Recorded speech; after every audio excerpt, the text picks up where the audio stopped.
So guys, Act 3 of Revenant just went live, and with it comes a brand new exotic mission with its own exotic weapon in the form of Slayer's Fang. Now today, I'm just going to quickly guide you through the main parts of the mission so you can hop in with an LFG team or some friends to get it done. Now before we get into it, as always, if you're going to enjoy the video, if you could leave a like and subscribe to the channel, I'd very much appreciate it. And with that all said, let's talk Kell's Fall. First things first, a quick warning: if you haven't done the past Episode 2 Act 1 and Act 2 story quests, get that done first before jumping into Kell's Fall, because otherwise you might not be able to get the brand new shotgun. A similar thing happened within the Episode 1 exotic mission, where if you hadn't done the past Acts story, you weren't able to actually get the reward, but you could still go into the mission itself and complete it. So just wanted to let you know about that before we go any further into this video. With it out of the way though, let's talk the two main mechanics you'll be running into, those being mirror portals and flame pits. Mirror portals are things that you shoot to open, and entryway into a different dimension is the best way that I can explain it, and it looks a lot like the normal space this mission takes place in, just a lot more broken and pinky slash purplish.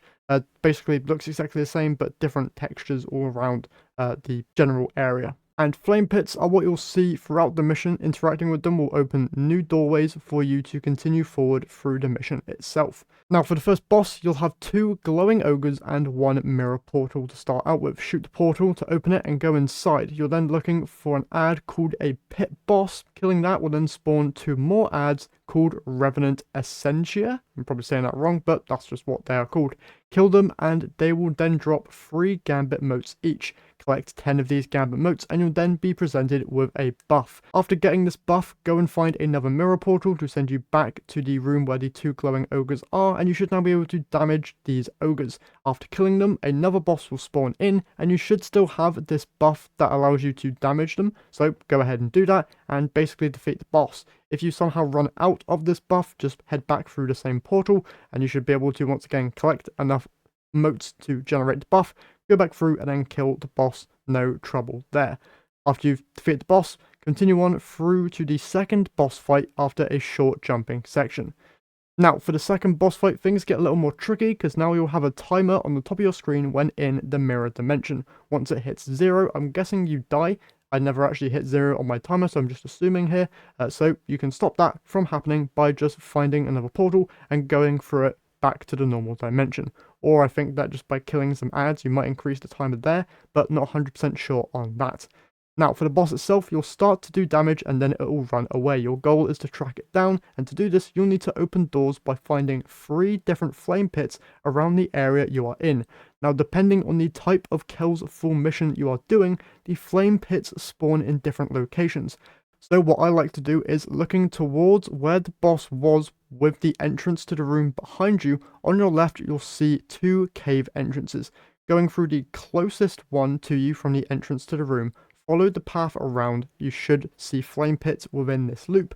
Some will be behind a destroyable wall, some will be in plain sight, and others will be in a small cave within this loop. Enter the new cave and you should find a portal. Go through it and you should find more flame pits there, as well as the actual exit to where you need to go after you find these 3 pits. After you've found the 3 flame pits, go back through the portal within the smaller cave and the door should now be open within that main area. Going through that door will then lead you to a new area where the boss will be waiting for you. After defeating the boss there, he'll then go running. A new door will be open immediately, so just follow that door for a small cave and you should go to a brand new area where you can finally defeat the boss. And that's basically the second boss encounter all done. Go ahead and continue through the mission and you should be able to find your way to the third and final boss fight. Now for the third boss, you'd probably be expecting something really cool and extravagant to be happening with all the mechanics coming together into one cool combination, but nope, it's just the first encounter minus the glowing ogres. So you'll see Fickrell there and a warning will come up on your screen saying that he's building a weapon or something. This will allow you to go through the mirror portal within the room, go through, find the pit bosses, defeat them, find the Revenant Essentia, kill them, and get your 10 motes. Go back through the portal and kill the glowing boss that Fickrell has spawned in at this point. And you're basically done.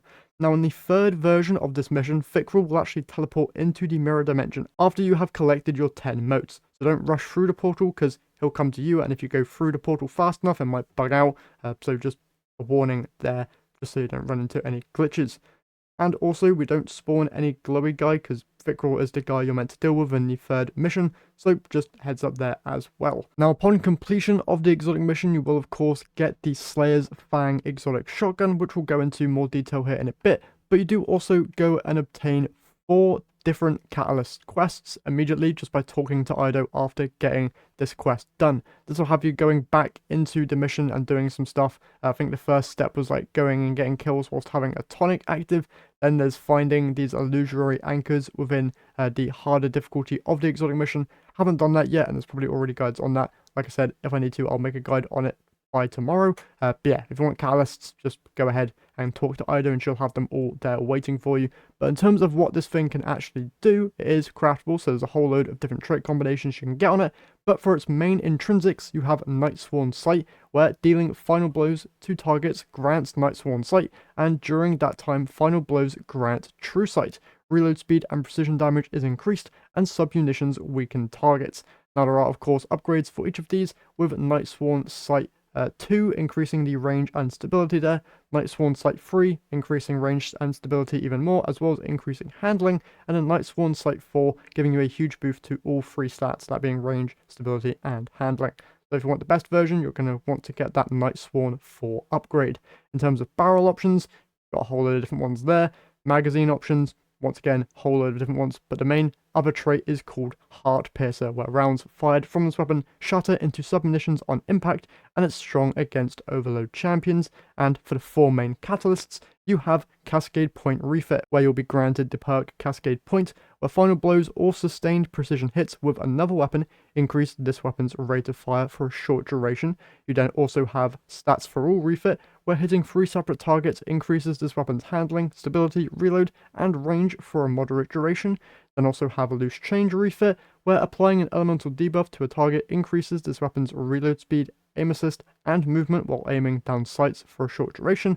And then finally you have Repulsor Brace Refit, where defeating a void debuff target grants an overshield. And then to end off here, my quick thoughts and first impressions of Slayer's Fang. When I was using it to get footage for this video, it was really fun and actually really good. It was melting through the different bosses within the exotic mission, so I'm definitely going to be interested to see what its overall DPS output is. Someone is probably already working on that video, so I'm definitely going to be looking out for that. Overall though, it's a very fun and satisfying weapon to use. Unlike other shotguns, you don't have to go through the whole reloading every individual bullet. It's got like a crystal thing where you just shove it in and then it reloads the entire magazine, which is amazing.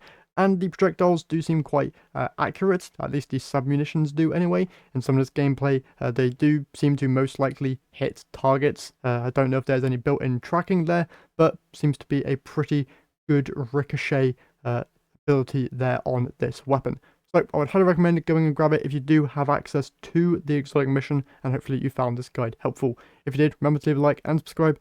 That is everything for me here today, so I'll catch you guys in the next one.